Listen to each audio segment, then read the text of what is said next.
Well, which is I am getting ready to head off to Costa Rica and I'm going to be staying in a nature preserve. So who knows how my reception is going to be? And holy shit, this week is going to be so impactful. So we're gonna do weekly astrology today and a bit beyond. Actually, I think we're gonna go up to March 20th if I have time. I'm gonna have to speed this motherfucker up real quick because there is so much to dive into. And like I said, just in case I don't have any reception, there's way too much to talk about to not talk about it. So with that, let's dive in. Hello, lovely witches. This is your weekly astrology for March 11th through the 17th and beyond, probably March 20th, 2025. Today, Tuesday, March 11th, is going to kickstart a very fated week. We have Mercury making a conjunction to Venus. Now, why this is important is because Venus is going retrograde. Venus is in Aries. Mercury is also in Aries. Mercury is going to be joining the party and going retrograde here in a couple of days. Now, Mercury is stationary, is not quite yet in retrograde, but he's checking in with Venus to see how she's doing. Because once Mercury does join this retrograde party, the exact day after our lunar eclipse, this is going to erupt very faded energies within our relationships and our image. We are going to start to feel this energy today with this conjunction. Now, moving into tomorrow, our sun is going to make a conjunction to Saturn. This as well is the beginning of a new process. The sun is going to be going through a lot here very soon. It's going to be moving into Aries. We are going to have a partial eclipse in Aries, and the sun is almost kind of giving us this strength and this oomph to get through what our moon is about to be going through. This conjunction is going to give us a more open perspective on how we should be evaluating things, because even though this movement is very profound, pretty much the whole rest of March, we might be walking through it with rose-colored glasses because we are going to be having this Venus-Mercury retrograde. Friday, March 14th.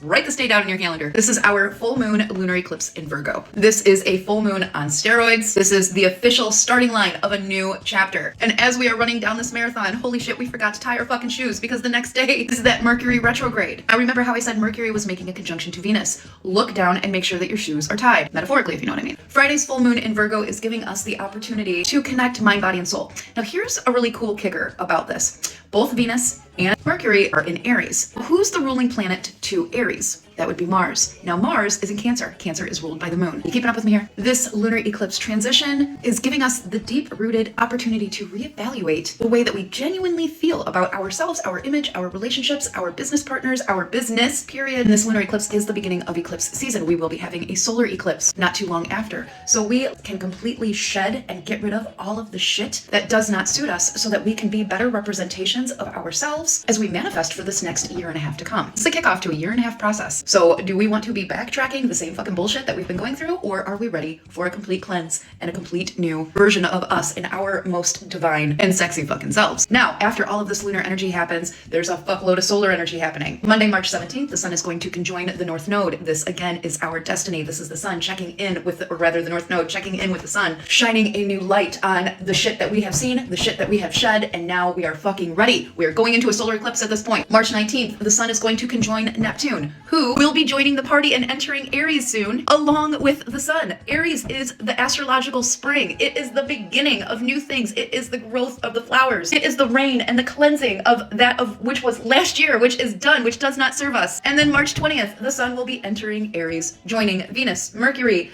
Neptune will be soon, blah, blah, blah. New beginnings. Running short on time. Anyways, if I get an opportunity, I will try to break these days down in more depth if I have reception. But all in all, as crazy as this might sound, let the moon guide you, let your emotions guide you, but be sure that you tie your shoes before you enter the race. Check in, reevaluate yourself. Do not fall into old patterns and habits, and allow yourself to just completely cleanse and purge that of which does not suit you. I am going to go see Mother Ocean. I'm going to allow her to take all the shit out of me while I embrace this lunar eclipse and then ask Father Sun to bring me new light and energy. I love you guys. I'll see you in a while. I'll still try to check in. I'll talk to you soon. Peace.